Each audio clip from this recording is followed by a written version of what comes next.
Il a renversé dans un verre, il a lâché après, il a tenu tout seul. Il a mis l'appareil sur sa tête et il a mis l'autre truc dans son oreille. Il a mis un autre. Et après, c'était rigolo. Ce que j'ai bien aimé, en fait, c'est qu'il nous a vraiment entraînés dans son univers. Vraiment, il a recréé un univers et ça paraissait hyper authentique, en fait. Tous ces objets, tout le décor, tout le jeu, en fait, d'acteur était très bon. Et il a bien su, en fait, enfin, c'était pas juste des tours de magie enchaînés les uns aux autres. C'était vraiment inséré dans une histoire bien articulée. Voilà. Ça m'a fait penser à des films, aux grands films sur l'enfance dans les années 20, les petits scouts français. Donc j'ai trouvé ça très agréable. C'est un spectacle qui raconte une histoire,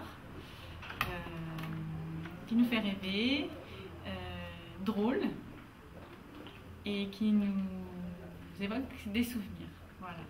C'est un spectacle dans son ensemble, c'est pas juste des tours de magie. On rigole et on participe comme les enfants. Le spectacle, c'est par rapport à un spectacle de magie, ce qui est intéressant, c'est que c'est une histoire en fait par rapport à la rencontre avec son grand-père qu'on ne voit jamais. Et donc en fait, il y a tout un fil conducteur par rapport à ça. Pour les adultes, c'est intéressant parce que ça nous permet de suivre et d'accrocher par rapport à cette histoire. Donc moi, j'ai été enchanté par le spectacle. Et dans l'ensemble, tout m'a plu, quoi. Il y a beaucoup de participation du public. On sent que Jim Rez en fait joue avec le public. Donc c'est ce que je trouve très intéressant sur ce type de spectacle, quoi. On passe un super moment et qu'on ne voit pas le temps passer, et que c'est un spectacle qui se déroule très très vite et très très bien. C'est magique.